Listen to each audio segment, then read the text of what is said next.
হে everyone, সবাই কেমন আছো? সবাইকে শুভ নববর্ষ, নতুন বছর সবার খুব ভালো কাটুক।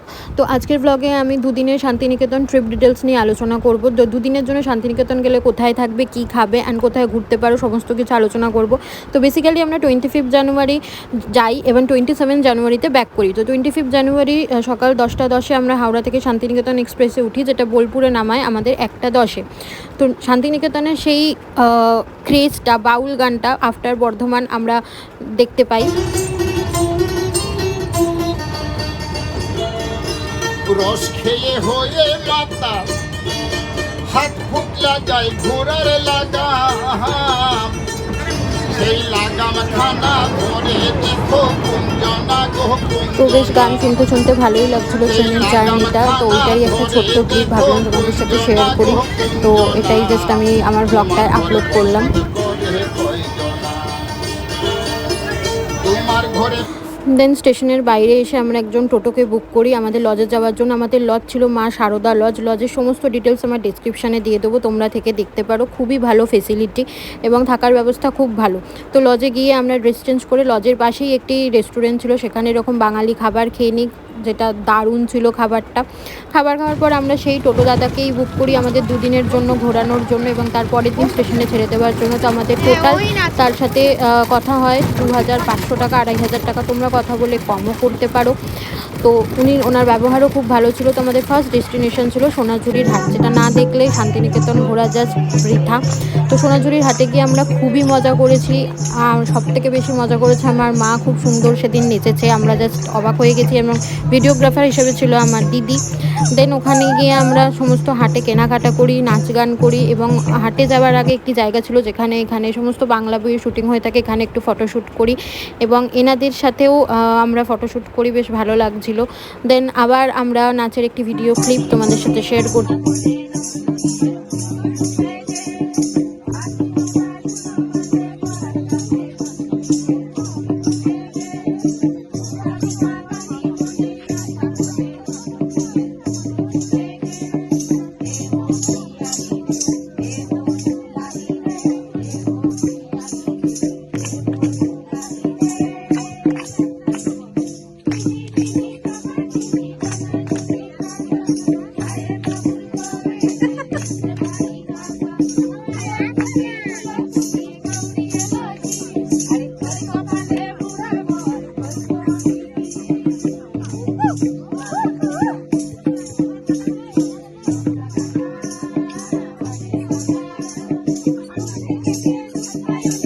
সোনাঝুরির হাটে সমস্ত কিছু কেনাকাটি মজা করার পর আমরা বেরিয়ে ক্যাম্পাসের চারিদিকে ঘুরে বেড়াচ্ছিলাম টোটো করেই। এটা ছিল আর্ট কলেজ। শীতের বিকাল এবং এরকম চারপাশের অপরূপ প্রাকৃতিক সৌন্দর্য দেখে তো জাস্ট অসাধারণ লাগছিল এবং প্রত্যেকটা জায়গা এত ওয়েল মেনটেন, এত সুন্দর করে অর্গানাইজ করা যে খুবই ভালো লাগছিল এগুলো দেখতে। এবং এই ঘরেই বসে রবীন্দ্রনাথ তালগাছ এক পায়ে দাঁড়িয়ে লিখেছিলেন এবং এই বটগাছের নিচে বসে উনি কুমোরপাড়ার গরুর গাড়ি রচনা করেছিলেন এবং এগুলো খুবই সুন্দর করে সাজানো।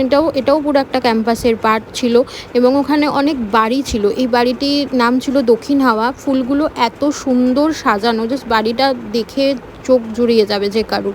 খুবই সুন্দর ওয়েল মেনটেন জায়গা। প্রত্যেকটা জায়গা ঘুরে ঘুরে আমরা এরকম টোটো করে ঘুরে দেখছিলাম। এগুলোই দেখতে দেখতে অনেকটা টাইম চলে গেছিলো, প্রায় সন্ধে অবধি আমরা ঘুরেছি সেই দিন এখানে পুরো ক্যাম্পাসটা। এটা ছাতিমতলা, এটাও একটা বিখ্যাত জায়গা, সবাই জানো। তো এই ক্যাম্পাসগুলোর এখানে ভিডিও করা হয়নি, তখন জাস্ট স্টিল ফটো তুলেছিলাম, তাই ফটোগুলোই একটা একটা করে অ্যাড করে তোমাদের সাথে শেয়ার করেছি। এটা একটা বৌদ্ধ মন্দির ছিল। এটা সোনাঝুরি হাটে যাওয়ার আগে আমাদের এই জায়গাটা পড়েছিল। এটাও আর্ট কলেজের প্রত্যেকটা একটা আর্ট এগুলো এখানে করা আছে। এটাও আর্ট কলেজটা, এটাও বেশ সুন্দর জায়গা ছিল। এবং এটা ওই নাট্যঘর, যেখানে মানে নাটকের ক্লাস হয়, সেগুলো পুরো এত সুন্দর, খুব ভালো লাগছিলো। তো পরদিন আমরা চলে যাই কঙ্কালীতলায় গিয়ে আমরা কঙ্কালী মায়ের সকাল কঙ্কালী মায়ের পুজো দিই। পুজো দেওয়ার পর আমরা ওখান থেকে আরও অন্যান্য অনেক জায়গায় যাই। এই যে পুজো দেওয়ার পর আমরা চারজন মন্দিরে দাঁড়িয়ে অবভিয়াসলি ম্যান্ডেটরি সেলফি। এটা ছিল কুণ্ড। এই কুণ্ডটা অনেক বছর ধরে আছে, এটা খুবই জাগ্রত। আর মন্দিরের ভিতরটাও এত সুন্দর, যেখানে ফটো না তুলে থাকতে পারা যায় না। সবাই এখানে দাঁড়িয়েছিল, বসেছিল, খুব সুন্দর জায়গা। তো কঙ্কালীতলায় আমরা পুজো দিই, পুজো দেওয়ার পর আমরা চলে আসি কোপাই নদী। এটা কোপাই নদী, এখানে এখন জল একদমই শুকনো, কিন্তু মানে এখানকার লোক বলে যে বর্ষাকালে নাকি আগে এখানে জল পুরো ছাপিয়ে যেত। তো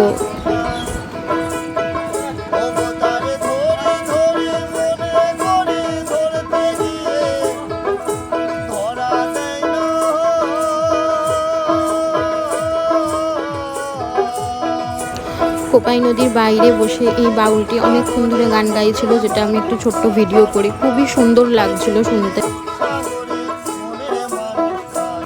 এই যে কোপাইয়ের ধারে দাঁড়িয়ে আমার বাবাও এখানে ফটোশ্যুট করে, আমিও ফটোশ্যুট করি। আমরা এখানে সবাই ঘুরে ঘুরে দেখছিলাম। এর অপোজিটে এই যে জঙ্গলগুলোর এখানে ছিল শ্মশান। দেন আমরা ওখান থেকে চলে আসি সৃজনীতে। এখানে একটি হস্তমেলা বসেছিল এবং এই জায়গাটা ছিল খুবই সুন্দর, অনেকটা বড়। এখানে ঢোকার জন্য আমাদের 25 টাকা করে টিকিট লেগেছিল। দেন এখানে গিয়ে এইগুলো এই হাতের সমস্ত হস্তশিল্পের সমস্ত নিদর্শন ছিল, যেগুলো আমরা ঘুরে ঘুরে দেখছিলাম। জায়গাটা অনেকটাই বড়, ভিতরে অনেক কিছু আছে। সমস্ত মানে স্টেটের কালচারগুলোকে এখানে তুলে ধরা হয়েছে, লাইক বিহার, ত্রিপুরা, এরকম অনেক জায়গা আছে। যে এইগুলো ছিল পুতুলের ভাগ, কোন কোন ধরনের পুতুল আছে, কী রকমই। এই যে ত্রিপুরা, এই স্টেটের যে কালচারটা, এই ঘরের মধ্যে ঢুকে সমস্ত কিছু ফটো আছে। অ্যাকচুয়ালি ঘরে এগুলোর ভিতরে জুতো পরে ঢোকা বারণ ছিল, তো তাই আমরা প্রত্যেকটাই ঢুকতে পারিনি। এটা হচ্ছে নিকোবর। জায়গাটা অত্যন্ত সুন্দর ছিল এবং প্রত্যেকটা স্কাল্পচার এত সুন্দর করে সাজানো, খুব ভালো লাগছিল। এখানে সবাই প্রচুর ভিড় ছিল। এখানেও আমাদের একটা সেলফি, মানে অবভিয়াসলি ম্যান্ডেটরি সেলফি সবাই জানে আজকাল। তো এই বাঁশের ওপরটা দিয়ে একটা সাঁকো মতো ছিল, যেটা আমার খুবই ভালো লাগছিলো। আমি এখানে স্লো মোশন করা ট্রাই করছিলাম, অ্যাজ ইউজুয়াল আমার ভিডিওগ্রাফার আমার দিদি। তো এই ঘরটা দেখে এটা ছিল বিহার স্টেটের এরকম একটা নিদর্শন দেখিয়েছে, ওখানে এরকম ঘর আছে। তো এখানে আমরা 4 জন একজনকে দিয়ে ফটো তুলিয়েছি। দেন এখান থেকে যাই আমরা একটা খেতে। এটাও খুব সুন্দর এই জায়গাটা, এটা ছিল একটা বেসিক্যালি পিকনিক স্পট। দেন এখান থেকে যাই আমরা এই রাজবাড়িতে, এখানকার রাজার যেটা ছিল সেই তার বাড়ি ছিল এটা, খুব সুন্দর। এটাও এখানে অ্যাকচুয়ালি দুর্গা পুজো হয় এখনও খুবই বড় করে, মানে দুর্গা পুজোর সময় এটা সমস্ত বাড়ির লোকজন আসে। দেন আমরা এগুলো দেখে রাতে ব্যাক করে, এটা জাস্ট একটা হোটেল থেকে তোলা একটা ফটো, চাঁদের ফটো তুলতে চেয়েছিলাম আমি। দেন পরের দিন সকালবেলা অ্যাজ ইউজুয়াল বাড়ি ফিরতে হবে, মন খারাপ সবারই। তো বাড়ি ফেরার পথে আবার টোটো ধরলাম, তাকে সেই টোটো দাদা চলে এলো। দেন ফেরার সময় গীতাঞ্জলি রেল মিউজিয়ামে আমরা গেলাম। গীতাঞ্জলি রেল মিউজিয়ামে গিয়ে ওখানে রবীন্দ্রনাথ যে গাড়িটা করে বোলপুরে এসেছিল, ট্রেনটা করে, সেটা তো দেখতেই হয়। তো সেটাতে আমরা দেখলাম, সেটা বাবা এখানে একটা ফটো তুলে নিয়েছে অ্যাজ ইউজুয়াল। এটাই হলো আমাদের 2 দিনের ট্রিপ।